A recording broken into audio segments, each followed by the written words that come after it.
তারপর আমি ঠিক করলাম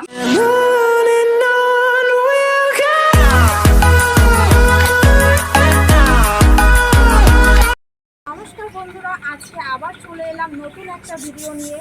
তো আজকে আমার বাড়ির কিছু কিছু পায়রা, তাদেরকে নিয়ে যে আমি এতটা বিরক্ত হয়ে গেছি, কেন কি কারণে, সেটাই আজকে তোমাদের সাথে শেয়ার করব। চলো, প্রথমে আমি তোমাদের দেখাবো।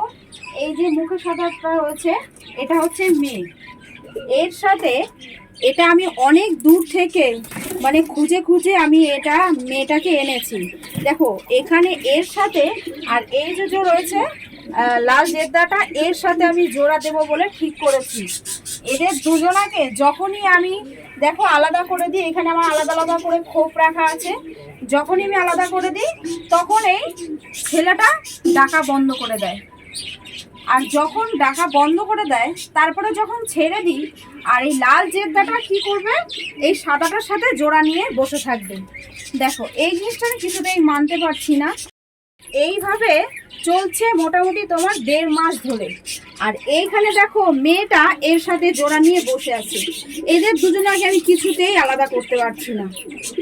দেখো এদের দুজনারই ঠোঁট কিন্তু কালো, দুটো পায়রারই দেখো ঠোঁট কালো। অতএব এদের বাচ্চা খুব একটা ভালো হবে না, যার জন্য আমি এদের জোড়াটা নিচ্ছি না বা দিচ্ছি না। আর এখানে দেখো এটা কিন্তু মার ছেলে, এরা কিন্তু ডিম বাচ্চা দিলে এরা কিন্তু বাচ্চাগুলো বাঁচবে না, যার কারণে আমি এদের জোড়াটা আমি একসাথে করতে চাইছি না। তার কারণে এই সাদার সাথে এই কালোর সাথে দেব ঠিক করেছি, কারণ এরা খুব খুব ঠিকঠাকভাবে বাচ্চা তুললে ঠিকঠাক হবে। আর ওইখানে যে রয়েছে জেদ্দাটা, এর সাথে এই মেয়েটার সাথে বাচ্চা খুব ভালো হবে, যার জন্য আমি এই জোড়াটা ঠিক করেছি, একসাথে এদের জোড়াটা ঠিক করব। তো এটাই হচ্ছে আমার কারণ। এই ধরনের সমস্যা আমার কাছে আরও রয়েছে। তারপরে পরের স্টেপটা তোমাদের দেখাচ্ছি। দেখো এখানে যে লোটনটা রয়েছে সেটা কিন্তু মেয়ে। এর সাথে আমি প্রথমে এর জোড়া দিয়েছিলাম, কিন্তু এদের ব্লাড লাইনটা এক বলে ঠিকঠাক বাচ্চা তুলতে পারতো না। তাই তখন আমি কি করলাম, এটা বাদ দিয়ে আমি দেখো ওই পেছনের রয়েছে ওটা হচ্ছে ছেলে, ওটাকে আমি আলাদা পরে কিনে এনেছিলাম, ওর সাথে তখন আমি জোড়া দিলাম। কি করলাম, এদের দুজনাকে একসাথে আমি খাঁচায় রেখেছি। দেখো প্রায় 2 মাস হয়ে গেল একসাথে খাঁচায় রেখেছি। যখন এই মেয়েটা আর ওই ছেলেটাকে যখন দেখবে, তখন ওর সাথে কিছুতেই আর জোড়া নেয় না। 2 মাস রাখার পরও কোনোভাবেই জোড়া নেওয়াতেই পারছি না। তখন আমি কি করলাম, তারপর আমি ঠিক করলাম যে এদের দুজনার একসাথে জোড়াটা করে এই খাঁচা সমেত আমাকে এখান থেকে পুরো সরিয়ে নিতে হবে। কারণ ও যদি এই ছেলেটাকে দেখে তাহলে এই ছেলেটার সাথে কখনোই জোড়া নেবে না, কারণ এভাবে হয় না। এবার আমি ঠিক করলাম এই খাঁচা সমেত আমি এখান থেকে পুরো সরিয়ে অন্য জায়গায় দিয়ে দেব।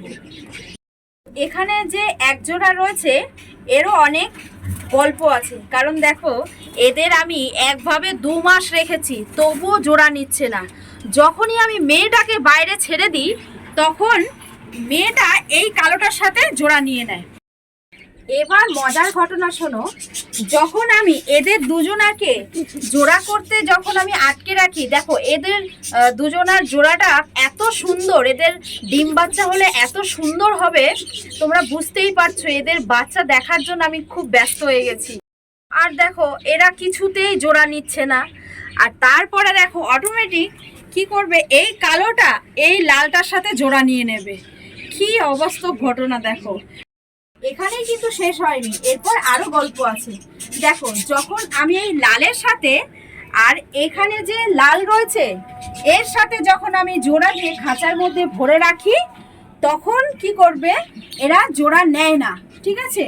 আর তখন এই কালোটা তো বাইরেই থাকে, যেহেতু ওই সেটটা পুরো ভেতরেই আটকানো রয়েছে, ওই কালোটা তখন কি করবে, এই সাদার সাথে জোড়া নিয়ে নেয়।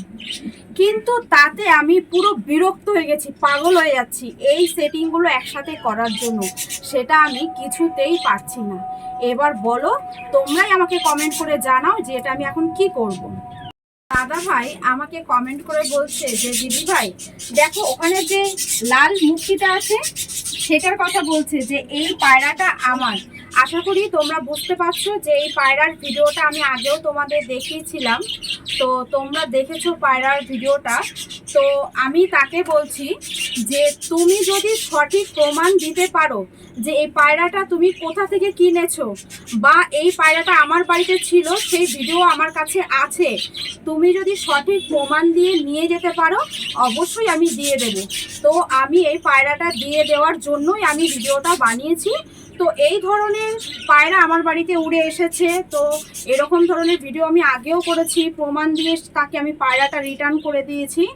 তো ভিডিওটা তোমরা ফলো করো, দেখো, যদি দেখে মনে হয় যে আমি সঠিক প্রমাণ দিতে পারবো আমি তাহলে পায়রাটা নিয়ে যাব। তাদেরকে আমি বলছি বা তাকে আমি বলছি অবশ্যই পায়রাটা আমি তাকে ফেরত দিয়ে দেব। এই সাদার সাথে আর এই সাদার সাথে প্রথমে আমি জোড়া দিয়েছিলাম, তো এদের ব্লাড লাইনটা এক বলে আমি এই জোড়াটা ভেঙে আমি এই কালোর সাথে জোড়া দিয়েছি। দেখো সেখানে ডিম দিয়েছে, আর এই ডিম বাচ্চা ফুটলে এত সুন্দর হবে, মানে কোয়ালিটিগুলো এত ভালো হবে তোমরা দেখলে বুঝতে পারবে। দেখো একটা দিয়েছে, তবে আরও একটা দেবে। তবে এরপরে যে ডিম ফুটে যে বাচ্চাটা বেরোবে তোমাদের পরের ভিডিওতে অবশ্যই আমি দেখাবো। আর একটা তোমাদের জন্য ব্যাড নিউজ, সেটা আমার ক্ষেত্রেও একটা ব্যাড নিউজ। দেখো এখানে যে একজোড়া বাচ্চার মানে একজোড়া ডিম দিয়েছিলাম ফোটানোর জন্য, তো সেই বাচ্চাগুলো ফুটেছিল, বাচ্চাগুলো মারা গেছে। আজ 2 দিন হলো। তোমাদের আমি বলেছিলাম এর বাচ্চা ফুটলে তো বড় হলে যারা যারা আমার কাছে চেয়েছো তাদেরকে আমি দেব বলেছিলাম। দেখো সেটা সম্পূর্ণ হচ্ছে এই মুখে সাদা লোটনের বাচ্চা ছিল, তো মারা গেছে। আর সেটা তো মারা গেছে। দেখো এখনো এর কাছে একজোড়া ডিম আছে, দেখা যাক এই কেমন কতটা হয়। তবে ঠিকঠাক হলে অবশ্যই আমি তোমাদের, দেখো ডিম ফুটলে অবশ্যই আমি তোমাদের যাদের যাদের কথা দিয়েছি আমি তাদেরকে দেব। দেখো এটা হচ্ছে মুম্বাই পর্পল। তো একজন দাদা আসবে বলেছে একে নেওয়ার জন্য, না হলে আমি এটা সেল করে দিতাম, যেহেতু আমি তাকে কথা দিয়ে ফেলেছি আমি দেব। মাথায় ঝুঁটিটা দেখো কত সুন্দর, পায়ের পরগুলো দেখেছো। দেখো এটা হচ্ছে মুম্বাই পর্পনের ধাড়ি জোড়া, এই সেটটা, ঠিক আছে। আর এদেরই ডিম দেওয়া আছে এর কাছে। দেখো আমি তোমাদের বাচ্চাগুলো দেখাচ্ছি, এই দেখো কত সুন্দর। মুম্বাই পর্পন চেয়েছো, দেখো এখানে বাচ্চাগুলো বড় হলে আমি তাদেরকে দিতে পারবো। আজ ভিডিওটা এই পর্যন্ত, আবার দেখা হবে নতুন কোনো ভিডিও নিয়ে। তো ভিডিওটা ভালো লাগলে তোমরা অবশ্যই একটা লাইক করে দিও, আর নতুন বন্ধুদের বলছি তারা চ্যানেলটাকে অবশ্যই তোমরা সাবস্ক্রাইব করে নিও। টাটা।